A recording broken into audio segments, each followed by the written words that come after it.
Welcome, Glenn. Thank you, Jane. And welcome to the Artinmind podcast. Well, thank you. So, this is our first Artinmind podcast. It is. As you are the creative director of Artinmind, thought it would be pretty fitting to have you on. Thank you. And you are also the first to showcase in the Artinmind gallery. I am. What an honour. Very exciting. It is.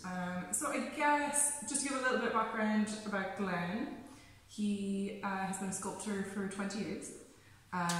He's been based in this particular unit in the Lisbon Industrial Estate for 3 years, is it? 3, yeah.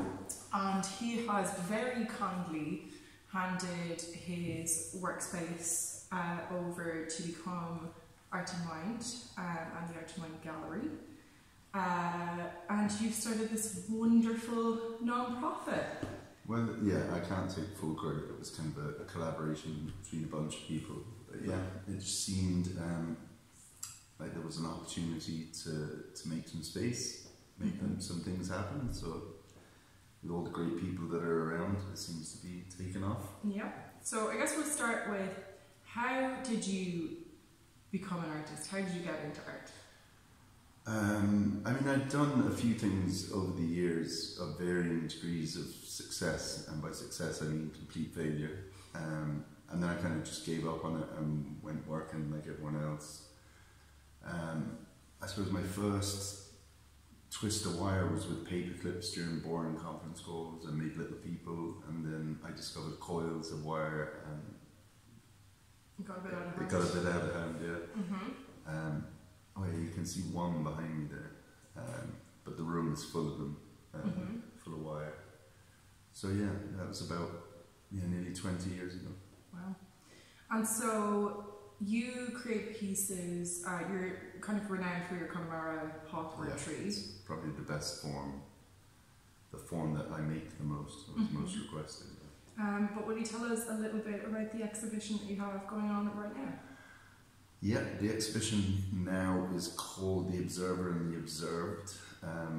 Wire and sculpture is kind of it is an obsession. It's something I do daily, but there are other avenues of inquiry, shall we call them, that kind of bubble to the surface when I'm sculpting, like subjects. Like I can make life-size humans, but then it's what pose are you going to do them in? Is it just a random pose? But then things I think about the background, it sounds very lofty, but the nature of consciousness itself has been a path for many, and I've read many teachers, and I think that definitely comes through in certain aspects of this exhibition. There's a piece called The Creation of God, which is a play on Michelangelo's Creation of Adam. And then there's the title piece, The Observer and the Observed, is this notion of the observer being the observed. And as the Sufi poets used to say, wherever you lay your eyes, there's the face of God. So it's about interconnection of all things. Nothing too big Oh no, nothing too big at all. And you kind of, not to dwell on it too much, but you kind of do have such a massive price range in your stuff. Oh yeah. Like your connemara box tree is what, 125? Yeah, 125. It can be shipped anywhere. It comes in a really tight packaging. We spent months developing the product.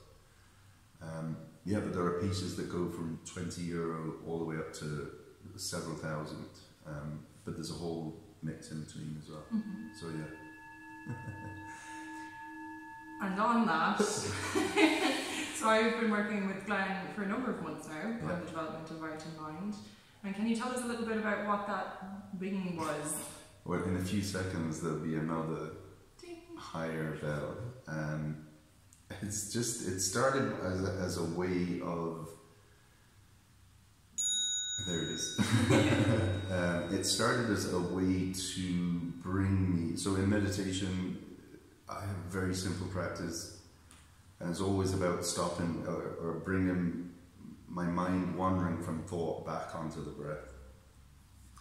So there are certain triggers I use in that practice that always bring me back to the breath, and during the day that first bell goes off, and it's just that reminder just to take a couple of deep breaths, whatever it is you're in the middle of. Or if you're driving, don't close your eyes. But and then it's 3 breaths, and then the second bell. It's just a constant reminder to not take things too seriously.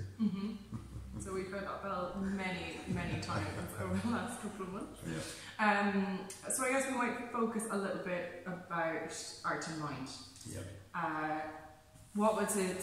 There was kind of 2 creations of it. So we might talk about the first creation and then the first Artinmind project was going to be called One, and again, it's about that interconnectedness of everything around us in a time where we allegedly are more connected through technology, and yet there's more isolation and loneliness. So it addressed those issues, and it was going to be a sculpture installation.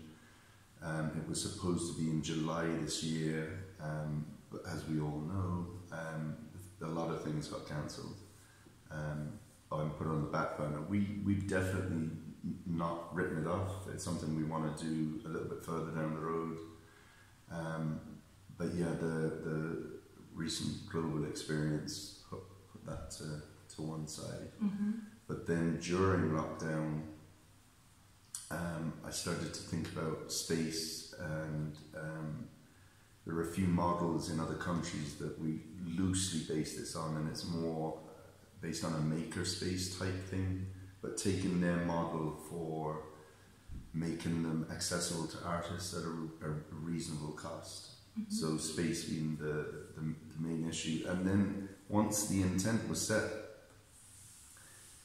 bizarrely a set of circumstances and coincidences, people would show up and say, I have this space, and Paul, who is our facilities and financial controller, he came on board and brought the ability for us to expand into 4,500 square feet and convert that into usable workspace for artists.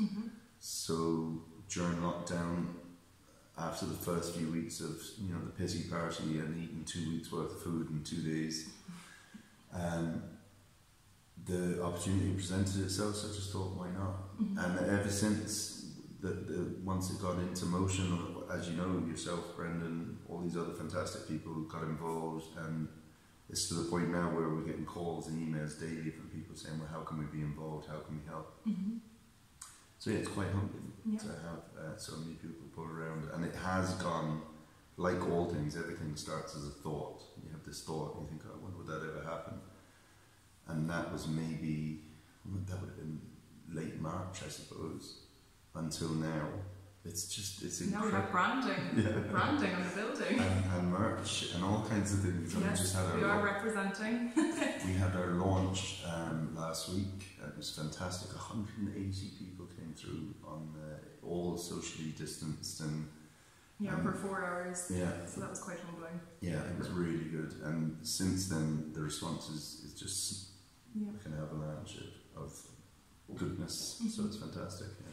So we have our gallery space, which of course you are here for the month. Yeah. And then, we decided to make it tough on ourselves. Right. And to put in a new exhibition every month, which opens on the full moon. Yeah. So we kind of have our programme sorted up until February. This year, yeah.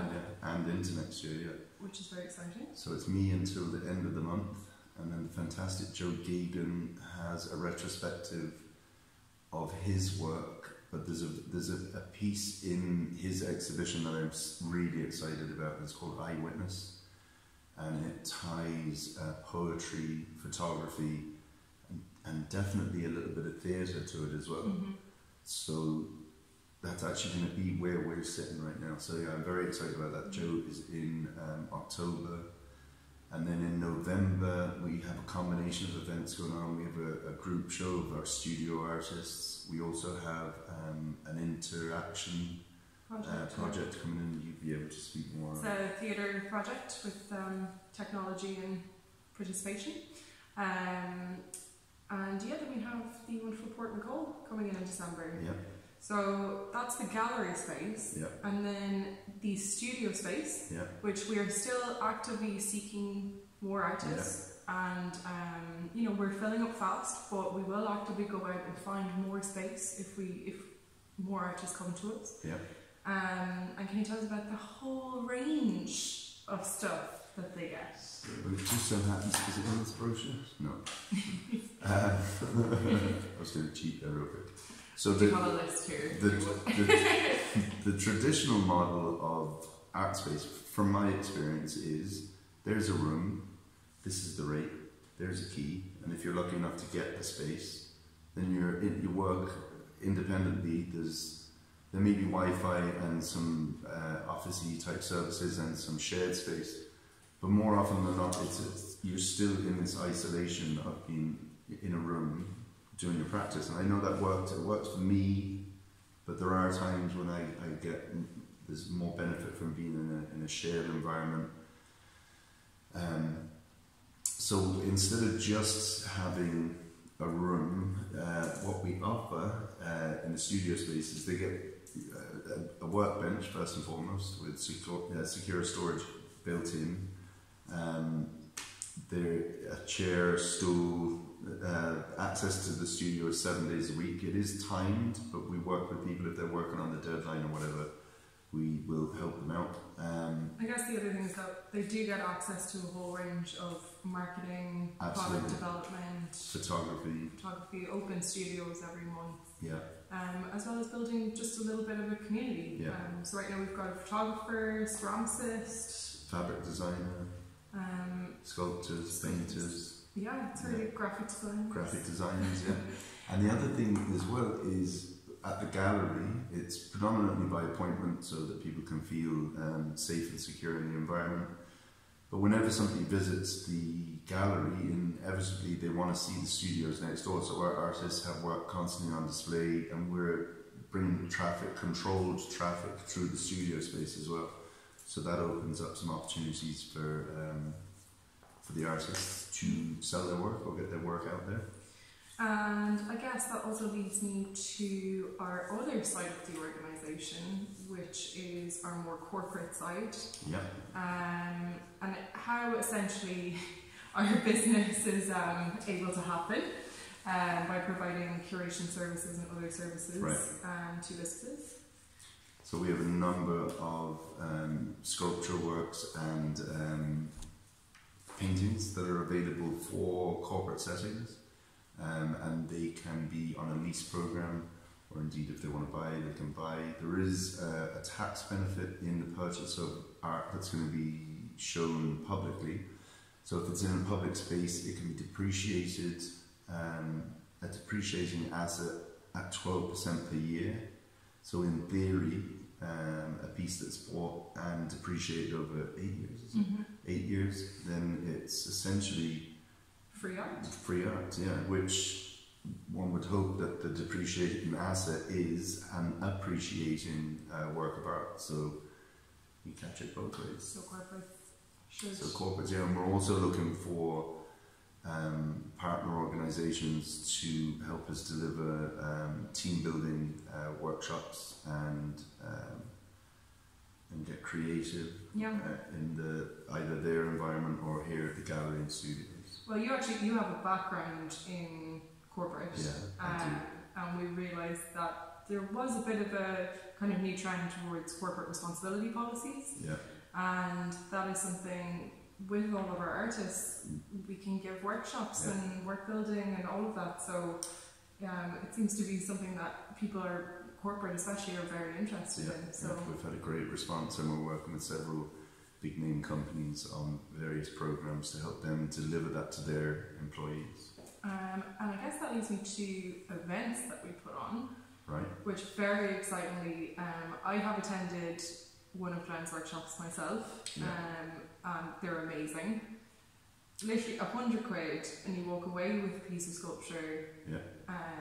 It's 5 hours with an hour-ish for a break in the middle.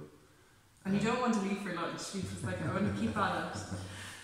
So there's small classes, they're done here in the gallery for this month, and then it will be next door in the studios. But as Jane said, you just show up, you don't need to bring anything except for a face mask. Everything's provided, tea and snacks and pastries in the morning, a demonstration, and then you just jump straight in and start making your own sculpture. It's really good fun. Yeah. We're booked up this weekend.